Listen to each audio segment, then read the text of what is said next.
Amém? Eu estou muito ansiosa, gente.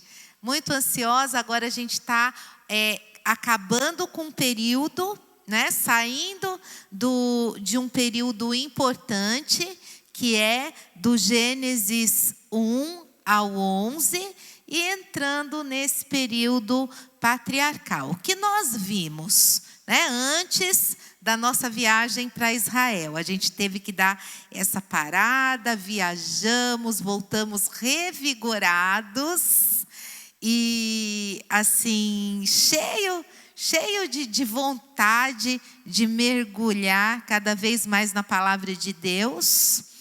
E paramos fizemos todo de 1 ao 11. Nós vimos o episódio da Torre de Babel, lembram-se? Onde se constrói uma torre e o que eles falam, né? Se constroem a torre para engrandecer o seu próprio nome. Aí Deus desce lá, ele vê que o desígnio do coração do homem era mau, e quando eles se juntavam ficava pior ainda.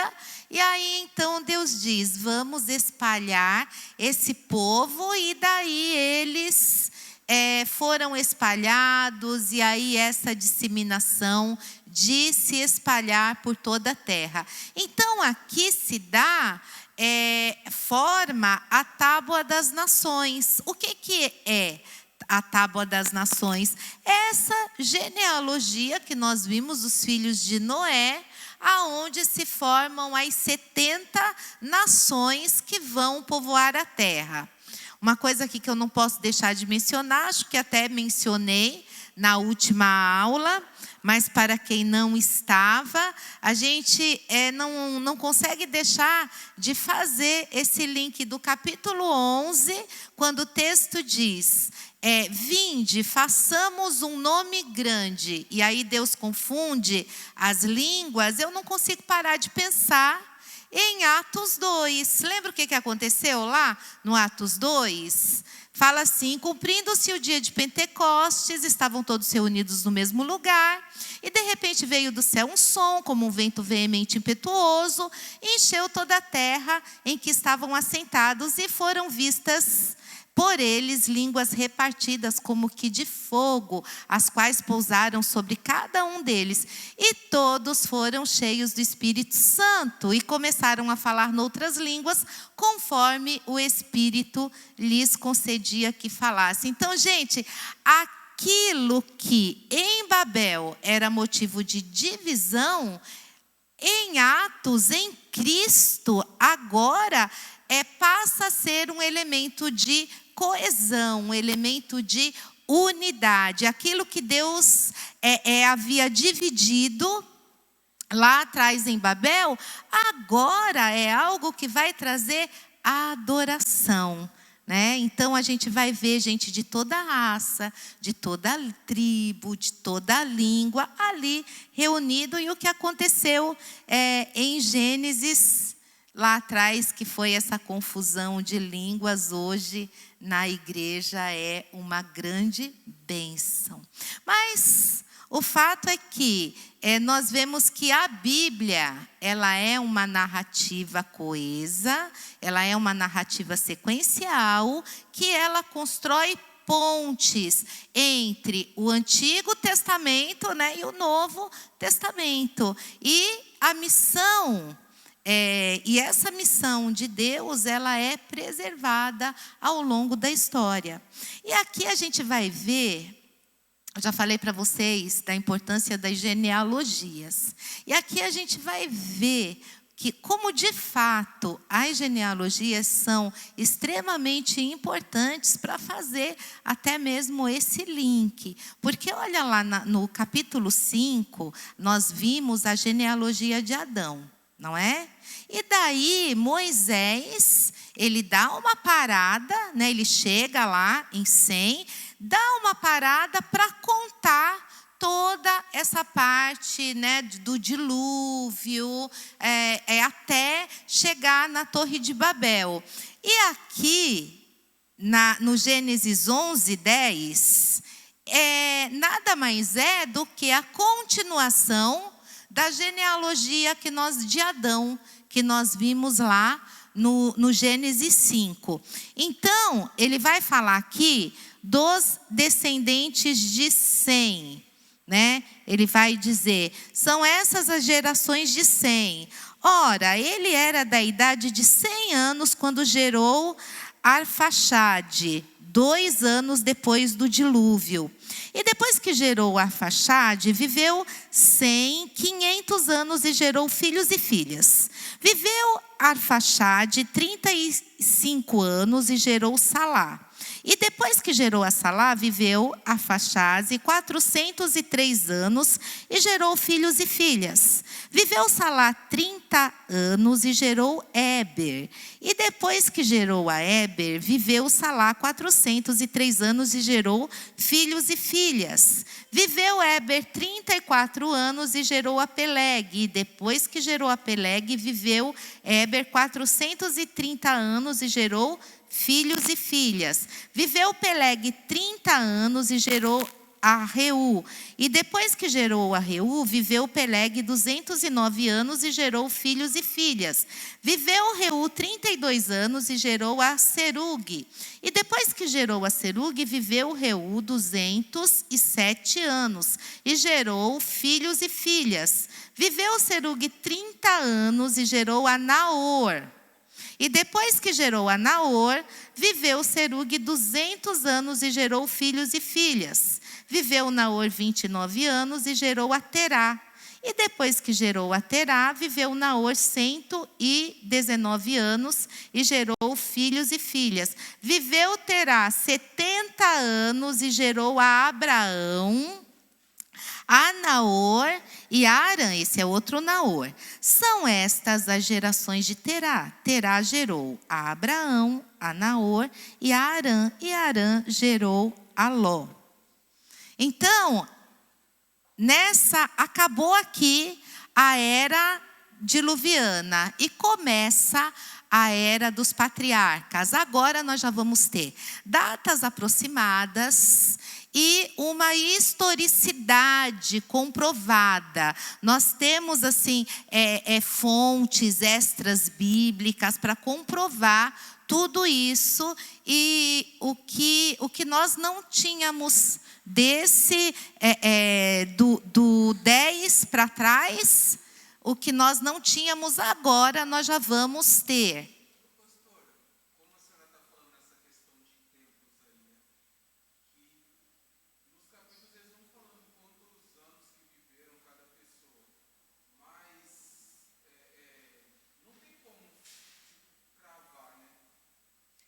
Olha, eles tinham algo assim documentado. Existe uma divergência aqui no Terá. Tem historiadores, estudiosos que falam não, essa idade não pode ser essa idade. Terá, ele viveu 250 anos, não o que a Bíblia fala, que acho que foi 150, mas isso não vai mexer em nada do que realmente importa na história, se ele viveu 100 anos a mais, se ele viveu 100 anos a menos. O que é bacana da gente ter essas idades é que a gente sabe que, você vê, olha, da época do dilúvio até aqui, a terra estava muito povoada, porque foram muitos anos. Você vê que eles vão gerando e eles vão vivendo. Por mais que agora a gente começa a observar nessa genealogia que eles estão vivendo menos do que nas genealogias passadas, antes do dilúvio, que eles viviam 900, 920, 950 anos, por mais que tenha diminuído isso, a gente vê que deu muito tempo para a terra ficar muito povoada até Abraão nascer.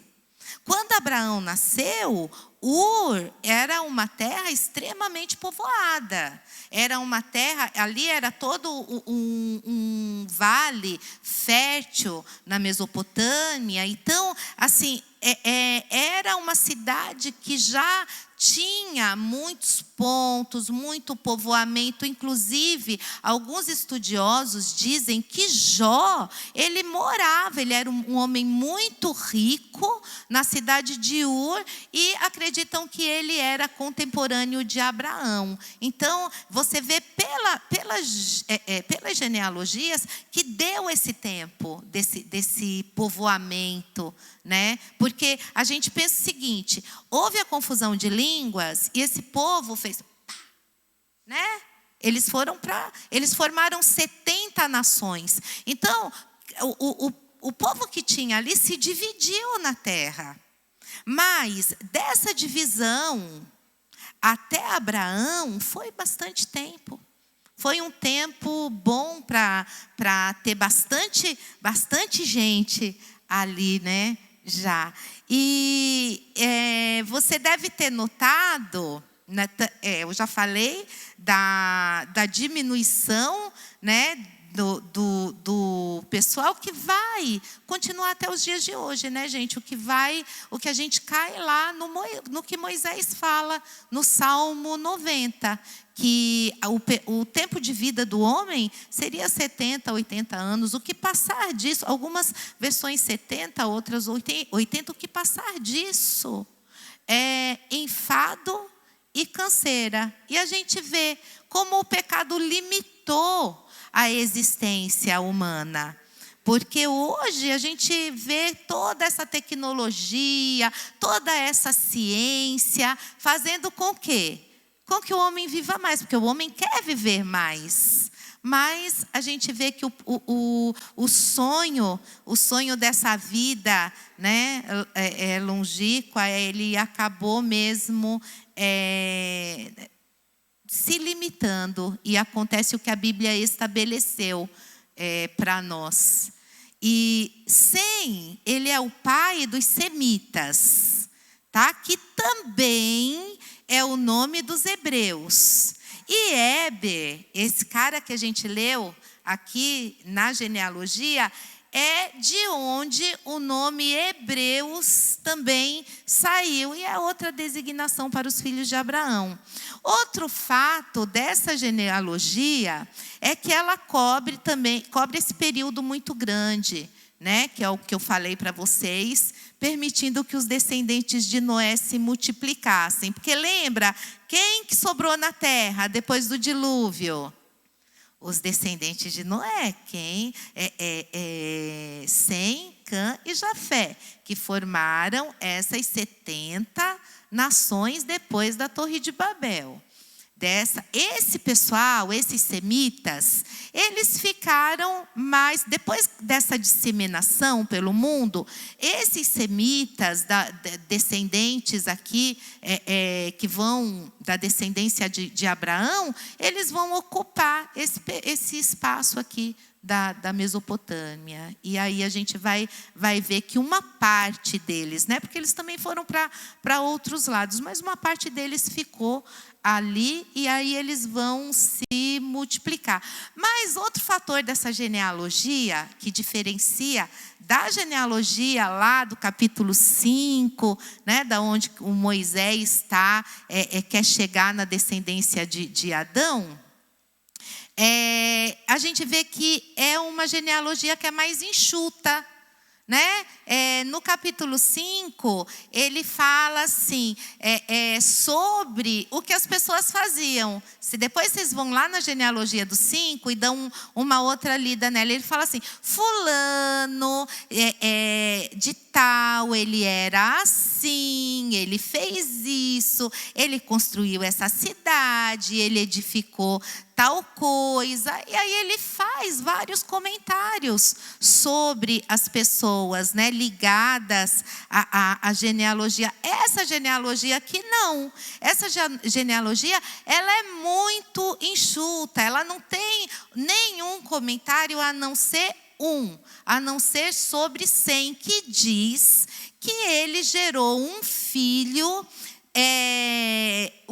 quando ele tinha 100 anos de idade, 2 anos depois do dilúvio. Para que Moisés cita isso aqui? Para localizar a genealogia. Agora a gente sabe que tempo que está ali, olha, 100 anos depois do dilúvio, ele tinha 100 anos e ele gera um filho 2 anos depois do episódio do dilúvio. Você vê só? Então aqui, você vê que aqui a gente já começa a se localizar no tempo. Então Moisés, todas as vezes que se dá uma parada nas genealogias, é porque ele está, um fato importante que ele está relatando aqui. Depois você vai ver que lá na frente ele vai dar uma parada lá no Terá, ele vai fazer um comentário. Por quê? Porque ele vai dizer, olha, é sobre esse pessoal aqui que eu vou falar, que vai se tratar os próximos capítulos, né? Então, depois dessa observação do 100, o resto é só matemática. Fulano que gerou fulano, e aí ele morreu, teve filhas e filhos, não é? Todos eles, ele falou isso. No 100, ele já nos deu essa pista para quê? Para a gente localizar dentro do texto o que está acontecendo aí. Por quê? Porque senão, gente, ia ficar uma história solta ali no meio, né? O Moisés, a gente vê que ele está com pressa. Que o ponto dele aqui é simplesmente fazer um link entre 100 e Abraão, né? Porque o Abraão, ele é descendente de 100, ele é o portador das promessas, ele que vai levar adiante o plano e o projeto de Deus. E aí o Moisés, ele quer mostrar isso através da genealogia, que é esse que vai levar o plano de Deus em frente. Essa genealogia, ela faz a ponte entre o mundo diluviano e a era dos patriarcas. Ela estabelece essa ligação entre Abraão e a história da criação, da queda, do dilúvio, de Babel, né? Quando ele entra na história dos patriarcas, há ali uma continuidade, não é uma coisa que apareceu ao léu, essa história, ela foi jogada aí, é algo que simplesmente foi inventado. Por quê? Porque tem muitos críticos, por que eu estou dizendo isso para vocês? Tem muitos críticos que dizem que a Bíblia só é história a partir de Gênesis 12 para frente. Por quê? Porque é a partir daí que a gente vai ter documento dos fatos, né, relativos a Abraão. E daí você pode, por exemplo, falar de Ur dos Caldeus. Por quê? Porque temos, além de documentos, a geografia não, a arqueologia, está na minha cabeça geologia. A arqueologia, ela já descobriu Ur dos Caldeus. Gente, antigamente riam da nossa cara. Falavam assim, que Ur dos Caldeus simplesmente não existe. Como que esse cara saiu de uma cidade que não existe? Acho que foi 1900, eu não me lembro exatamente a data, 20, 30 e pouco, não me lembro. Encontraram Ur dos Caldeus lá no Irã. Então, assim, essa parte da história já foi resolvida, né? A Bíblia foi comprovada, realmente existiu Ur dos Caldeus.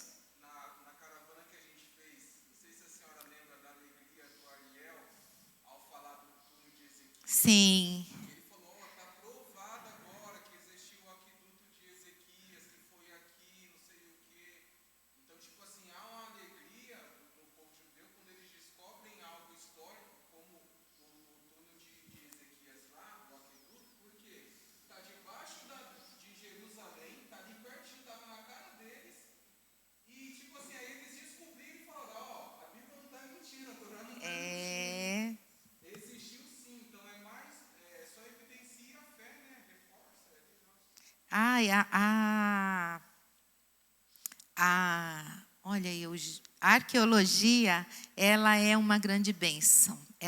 Ela prova a Bíblia toda hora e é uma grande bênção para todos nós. E aí a gente esse link é muito importante para a gente ver que essa história ela não ficou no vácuo, que há realmente essa continuidade, que a coisa realmente aconteceu por causa mesmo dos críticos, que eles não falavam o seguinte: o que aconteceu do 12 para trás é invenção.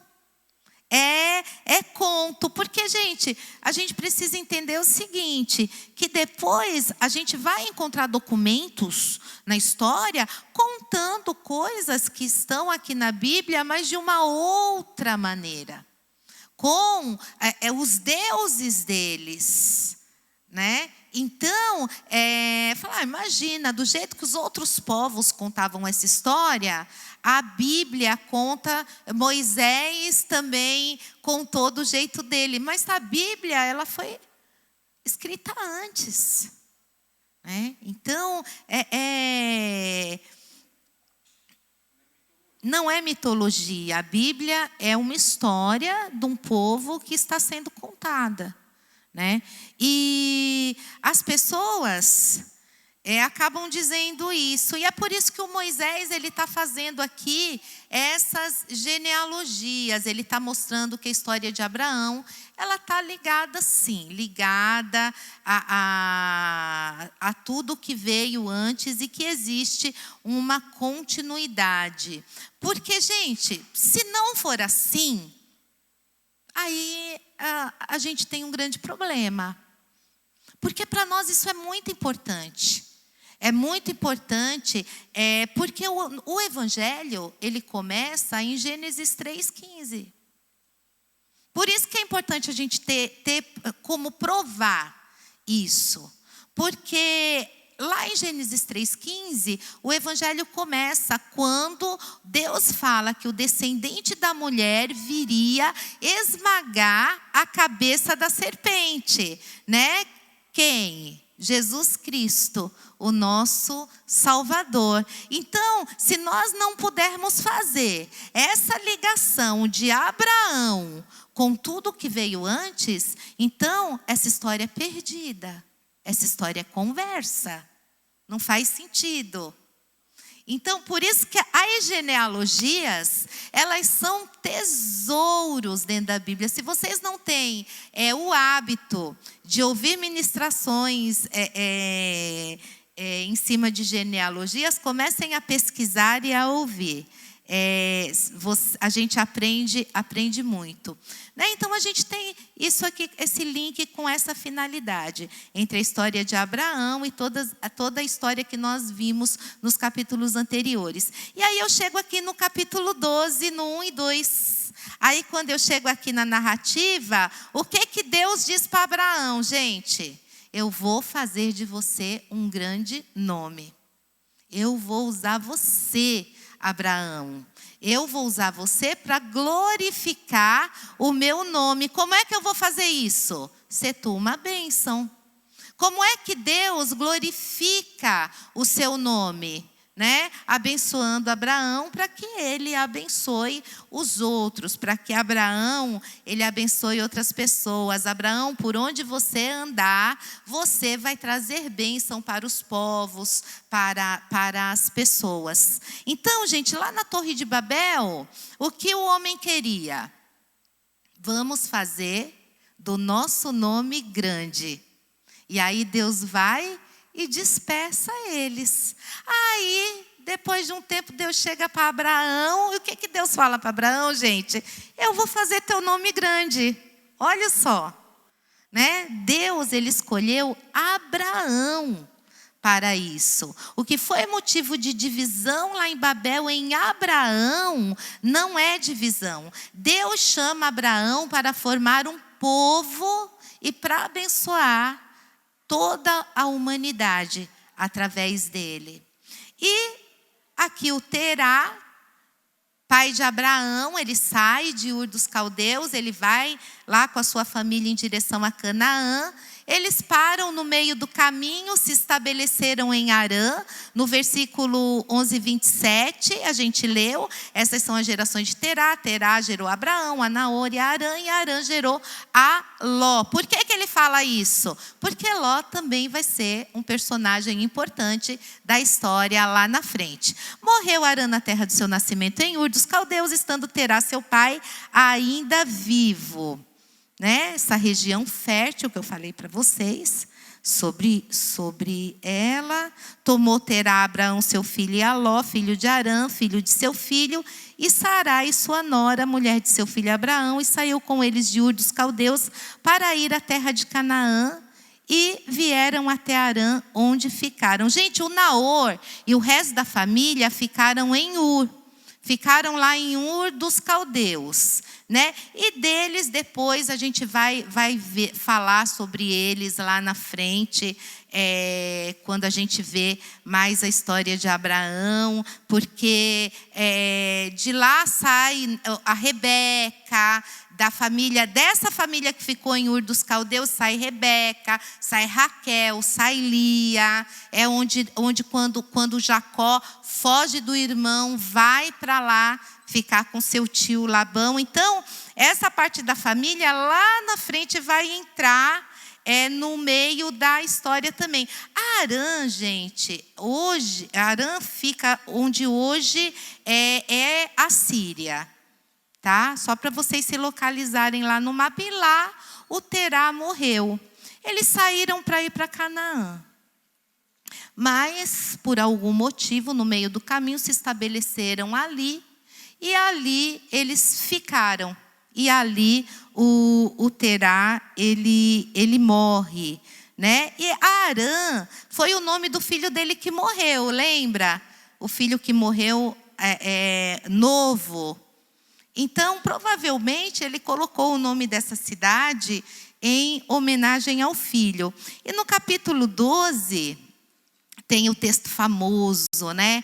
Ora, o Senhor disse a Abraão: sai da tua terra, da tua parentela e da casa de teu pai, que já estava morto, tá? Quando o Senhor fala isso para ele, mas não era a casa do pai dele, da família dele, para a terra que eu te mostrarei. E far-te-ei uma grande nação, e abençoar-te-ei, engrandecerei o teu nome, e tu serás uma bênção.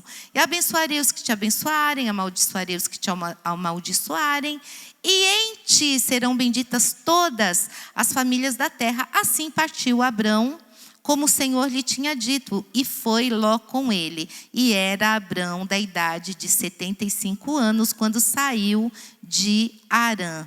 Então, aí o Abrão foi colocado na história, né? Foi mostrado quem era ele, quem era o pai dele, né? Foi mostrado que o Ló era o sobrinho dele. Gente, quando o Harã morreu, provavelmente o Abraão e a Sara pegaram o Ló para criar. Eles amavam Ló, eles não tinham filhos. Então o Ló, ele era um filho para eles, né? E aí a gente vai ver daqui para frente a história desse homem, que é um dos personagens principais da Bíblia. E aí nós já temos uma data aproximada, que é 2.200 anos, mais ou menos 2.200 anos antes de Cristo, né? Lá em Mateus, no capítulo 1, a gente vai ver que houve 14 gerações, né, de Abraão até Davi, 14 gerações de Davi até o exílio babilônico e 14 gerações do exílio até Cristo. Então, agora a gente já está bem datado aí. E Deus faz essa promessa para esse homem: sai, que eu vou te mostrar uma terra e eu vou fazer de você uma grande nação e tudo mais. E o Terá morre, o resto da família fica em Harã. O sobrinho acompanha ele, né? Mesmo Deus tendo dito: sai da tua terra, da tua parentela. Eles levam o Ló, porque era um filho para eles. E no capítulo 13, o Ló, e Abraão se separam. Por quê? Porque os rebanhos estavam crescendo demais. A terra já não suportava o tamanho da riqueza que os dois começaram a ter, né? Quando Abraão ficou lá em Harã, esse tempo que ele ficou lá, o que ele fez? Ele foi ficar rico, né? E daí os dois ficaram tão ricos que chegou uma hora que o Abraão falou: olha, Ló, é o seguinte, não dá mais para a gente ficar junto. Por quê? Porque os nossos pastores já estão brigando entre si. Então, olha aí tudo que a gente tem, escolhe. Olha como ele amava o Ló. Escolhe o lugar aí para você, o lugar que você escolher é teu. E aí o Ló vai, escolhe o melhor lugar, né? Olhou, viu lá tudo verde, viu o rio, falou que lá tem uma vendinha, vou para lá. E o Ló acaba se separando, e no capítulo 13,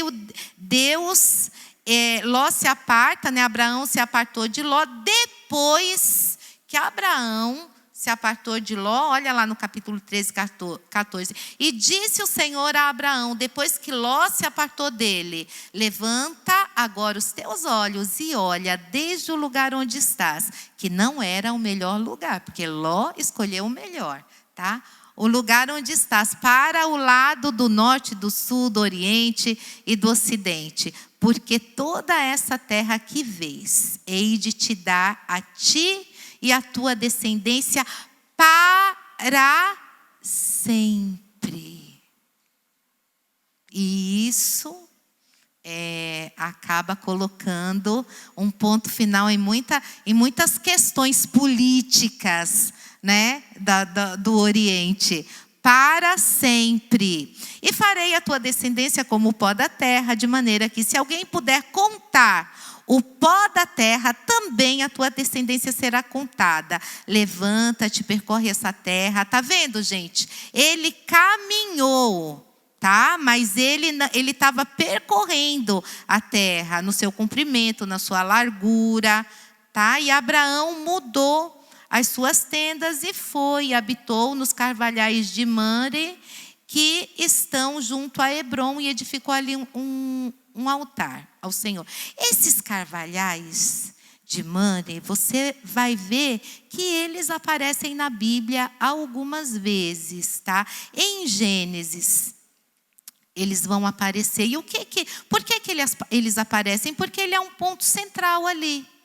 Tá? Ele serviu como um ponto de referência para o autor. Você vai ver. E Abraão voltou para os carvalhais de Mamre. E Jacó passou e parou nos carvalhais de Mamre. E quando Ló vai embora, Deus fala: olha, Abraão, olha para tudo isso aqui, que tudo isso aqui é teu. Essa terra toda aqui é tua. E Abraão, ele se estabelece nos carvalhais, junto a Hebrom, levanta ali um altar.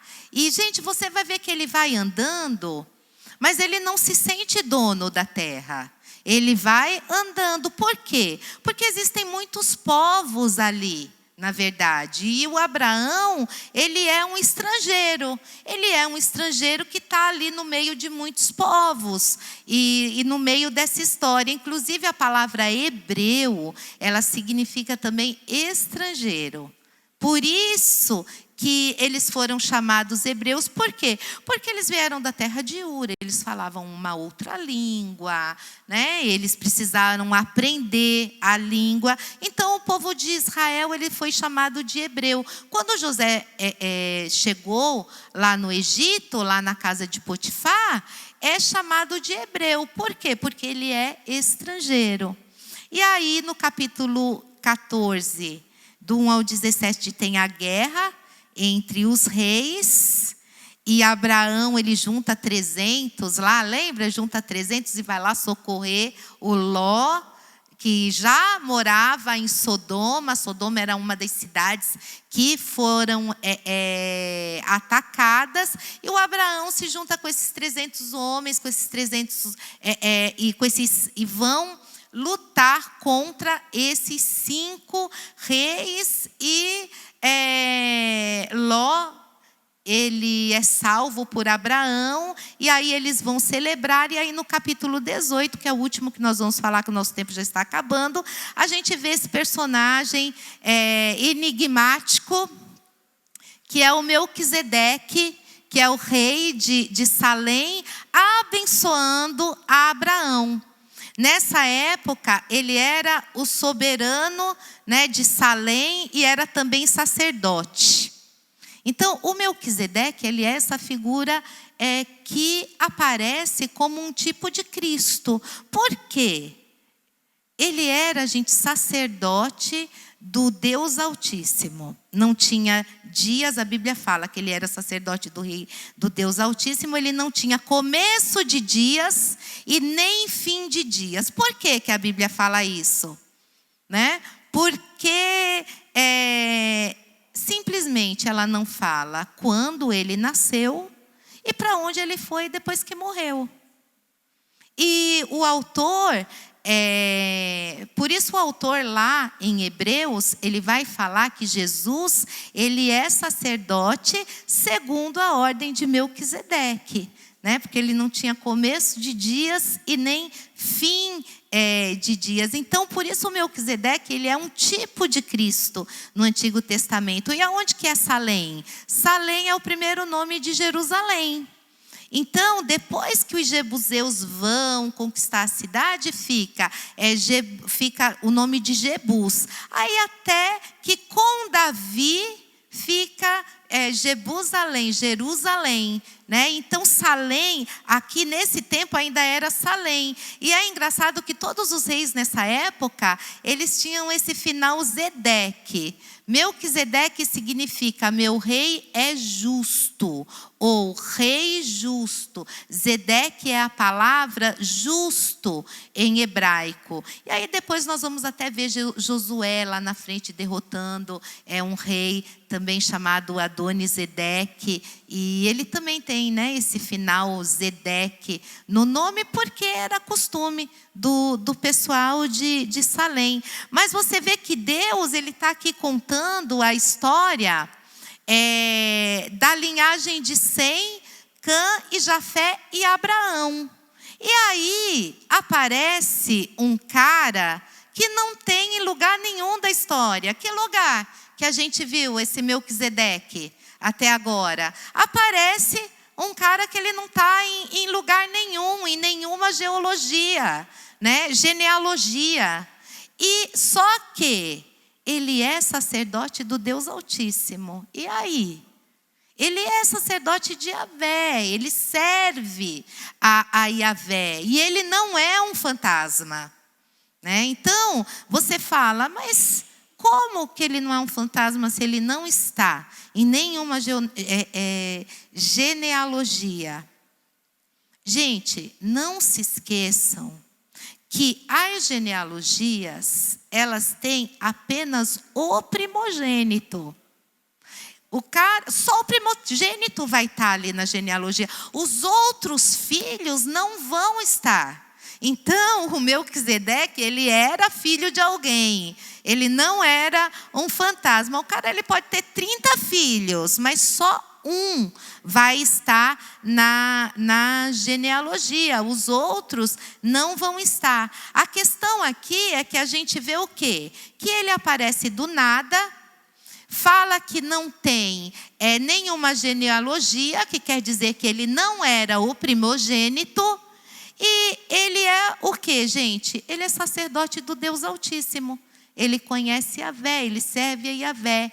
Então aqui a gente vê que não existe esse exclusivismo.